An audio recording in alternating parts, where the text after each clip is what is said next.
আজকে বর্তমান সময়ের খুব ট্রেন্ডি একটা ভিডিও নিয়ে এসেছি। ইয়েস, আজকে আমি আপনাদেরকে একটা পারফেক্ট সরিষা বাগানের সন্ধান দেওয়ার জন্য ব্লগ নিয়ে আসছি।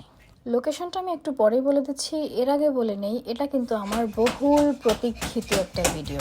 লাস্ট 2 সপ্তাহ যাবৎ আমার হাজব্যান্ডের সঙ্গে প্যান আর ঘ্যান ঘ্যান করতে করতে ফাইনালি এই দিনটাতে আমাকে সেই সরিষা বাগানে নিয়ে যায়। আর হ্যাঁ, আমি কিন্তু কাছাকাছি করি না, ওই লোকেশনে যাওয়ার আগে আমি কিন্তু আমার কাছের 2টা ছোট ভাইয়ের কাছ থেকে তথ্য নিয়ে তারপরে গিয়েছি যে পারফেক্ট সরিষা ফুল এখানে আমি পাবো কিনা। এখান থেকে আপনারা যখন নামবেন তখন খুবই সাবধানে নামবেন, কারণ এত উঁচু একটা ঢাল, ওখান থেকে নামার সময় আপুরা যারা বিশেষ করে শাড়ি পরে যাবেন পড়ে যাওয়ার সম্ভাবনা থাকতে পারে। যেহেতু আমি শাড়ি পরে যাই নাই, সো আমি খুব দৌড়ে লাফিয়ে নামতে পেরেছি। আমি ঠিক এই ঢালটার কথা বলেছি, আপনারা কিন্তু খুব সতর্কতার সঙ্গে নামবেন, না হলে পড়ে যাওয়ার চান্স থাকতে পারে। ওয়েট, আর অপেক্ষা করতে হবে না, এবার আমি লোকেশনটা বলে দিচ্ছি। এটা হচ্ছে বরিশাল ইউনিভার্সিটির পাশ থেকে ভোলা রোড, তো সবাই চেনে। সেই ভোলা রোড ধরে যেতে তালুকদার মার্কেটের সামনে থেকেও যেতে 1 মিনিট ভুল করে কেউ তালুকদার মার্কেটের গলির মধ্যে ঢুকে যাবেন না।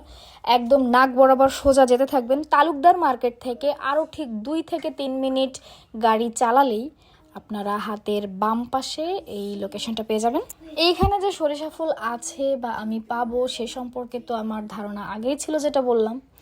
তবে আমি যে এত স্যাটিসফাইড হব সেটা আমি বুঝতে পারি নাই। যাই হোক, ফার্স্টে ঢুকেই আমার ছেলের পিছনে দৌড়াদৌড়ি। আমার ছেলে খোলা জায়গা পেয়ে তো সুন্দর করে দৌড়াদৌড়ি লাগাই দিচ্ছে, যেদিকে দুচোখ চায় সেদিকে চলে যাচ্ছিল। সরিষা বাগানের মাঝে মাঝে যে এই রাস্তাগুলো, এগুলোকে আল বলে, আই থিঙ্ক আমাদের বরিশালের ভাষায় আইল বলি, আমি জানি না শুদ্ধ ভাষা আসলে কোনটা, এই মুহূর্তে মাথায় আসছে না। সো আমি ওইটা ধরে পথ চলতে 2-1বার ডানে বামে পড়ে যাচ্ছিলাম, কিন্তু আমার ছেলেকে দেখেন, সে এত সুন্দর ব্যালেন্স করে হাঁটতেছিল, মনে হচ্ছে সে এখানে বহু সময় বহু বছর যাবত হাঁটতেছে।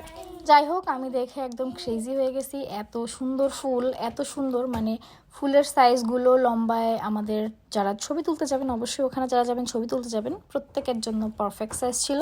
আর এই যে আমার ছেলে, একে সামলাইতেও মোটামুটি 2-3 জন লাগে। সো আমরা কখনো ঘুরতে গেলে, ট্যুরে গেলে কখনো একা যাই না, আমাদের সাথে আমাদের বন্ধু বান্ধব আত্মীয় স্বজন অনেকেই থাকে।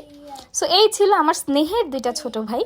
ওরা কিন্তু আমাদের সঙ্গে সব ট্যুরে থাকে, ইভেন আমাদেরকে বিভিন্নভাবে হেল্প করে। তা আমরা যখন শ্যুট করছিলাম, আমার বাচ্চাকে ওরা একজন দেখছিল আর আরেকজন আমাদেরকে ছবি ভিডিও করে দিচ্ছিল।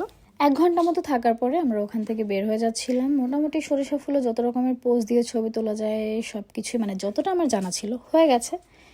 সো বের হয়ে যাচ্ছিলাম আর যেতে ভাবছিলাম এখন কোথায় যাওয়া যায়। একটু পরে কিন্তু একটা ঘটনা ঘটছে, যেটা আপনারা দেখতে পারবেন। কি আলিফ,